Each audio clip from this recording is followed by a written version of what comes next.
भगवान राम की नगरी जिसे अयोध्या कहा जाता है, जहां पुत्र का पिता के प्रति समर्पण, त्याग, बलिदान और सम्मान दिखाई देता है, जहां भाइयों के बीच अथाह प्रेम दिखाई देता है, जहां पत्नी और पति के बीच अटूट संबंध दिखाई देता है, जहां मित्रता में छोटा बड़ाया राजा रंक नहीं देखा जाता, जहां न्याय के लिए युद्ध तो अपनों के लिए बलिदान देखा गया, उस नगरी में भगवान राम का जन्म हुआ और वहां पर एक भव्य मंदिर बनाया गया जो बाबर नामक एक क्रूर जिहादी हमलावर ने तोड़ दिया, जिसे बनाकर दोबारा तैयार करने में 5 सदियों से ज्यादा का समय लग गया।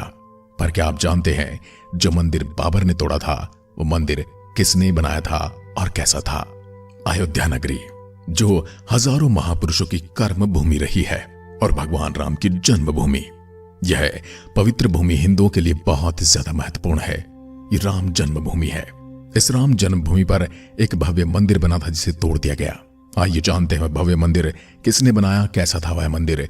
शोधानुसार पता चलता है भगवान राम का जन्म 5114 ईसा पूर्व में हुआ था।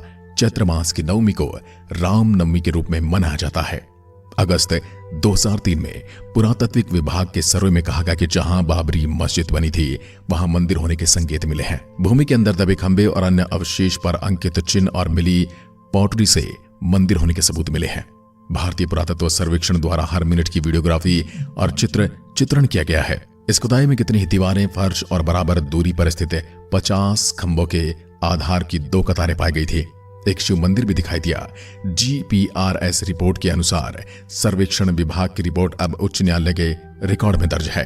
30 सितंबर 2010 को इलाहाबाद उच्च न्यायालय की लखनऊ खंडपीठ ने विवादित ढांचे के संबंध में ऐतिहासिक निर्णय सुनाया।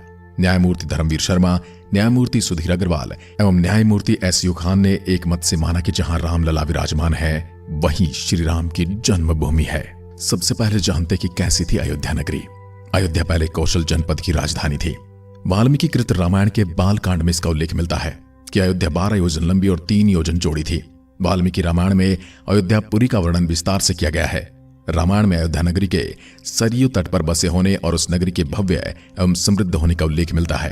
वहां चौड़ी सड़कें और भव्य महल थे, बगीचे और आम के बाग थे और साथ ही चौराहा पर लगने वाले बड़े बड़े स्तंभ थे। हर व्यक्ति का घर राजमहल जैसा था।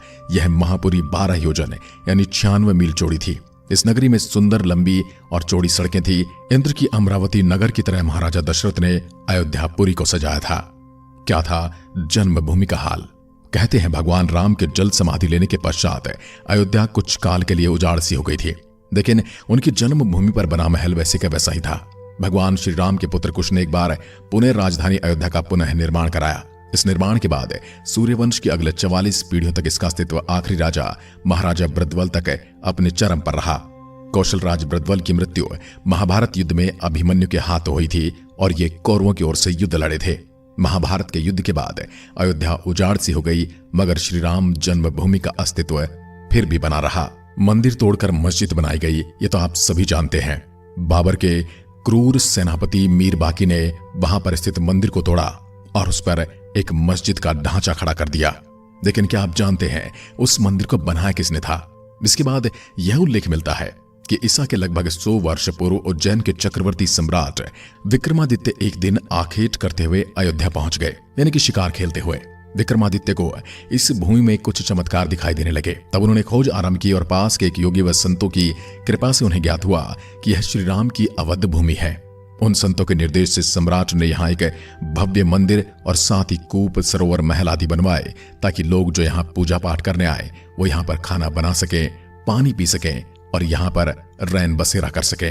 कहते कि उन्होंने श्री राम जन्मभूमि पर काले रंग के कसोटी पत्थर वाले 84 स्तंभ पर विशाल मंदिर का निर्माण करवाया था। इस मंदिर की भव्यता देखते ही बनती थी। विक्रमादित्य के बाद के राजाओं ने उस समय पर इस मंदिर की देखरेख की। उनमें से एक शुंग वंश के प्रथम शासक पुष्यमित्र शुंग ने भी मंदिर का जीर्णोद्धार करवाया था। पुष्यमित्र का एक शिलालेख अयोध्या से प्राप्त हुआ था जिसमें उसे सेनापति कहा गया है तथा उसके द्वारा 2 अश्वमेध यज्ञों के किए जाने का वर्णन भी मिलता है। अनेक अभिलेखों से ज्ञात होता है गुप्त वंशीय चंद्रगुप्त द्वितीय के समय और तत्पश्चात काफी समय तक अयोध्या गुप्त साम्राज्य की राजधानी भी रही।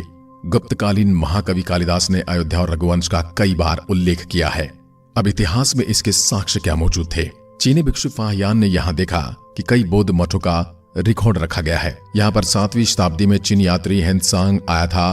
उसके अनुसार यहाँ 20 बौद्ध मंदिर थे तथा 3000 भिक्षु रहते थे और यहाँ हिंदू का एक प्रमुख और भव्य मंदिर भी था जहाँ रोज हजारों की संख्या में लोग दर्शन करने आते, जिसे राम मंदिर कहा जाता था।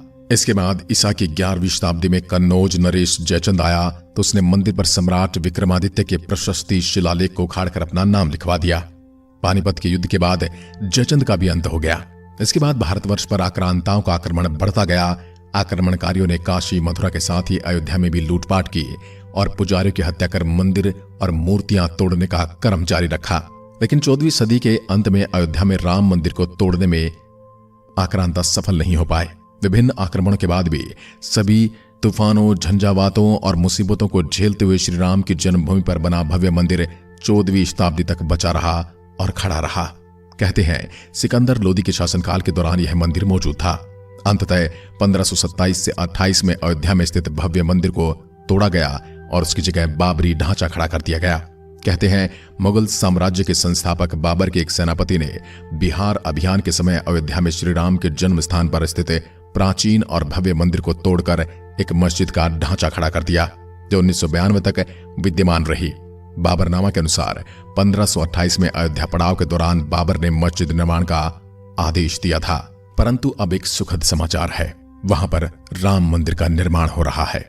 भले ही हमने 5 शताब्दियों तक प्रतीक्षा की है, लेकिन फिर भी हम इस बात से संतोष महसूस करते हैं कि हम वो पीढ़ी हैं जो बनता हुआ राम मंदिर देख रहे हैं। और 22 जनवरी 2024 को यहां पर रामलला की मूर्ति की प्राण प्रतिष्ठा की जाएगी, जिसमें पूरे भारतवर्ष में हर्षोल्लास के साथ दिवाली मनाई जाएगी। क्या आप भी इस दिवाली में शामिल होने वाले हैं? कमेंट में लिखकर जरूर बताइएगा। एक बार फिर मिलते हैं, तब तक के लिए नमस्कार, धन्यवाद, जय हिंद, जय भारत।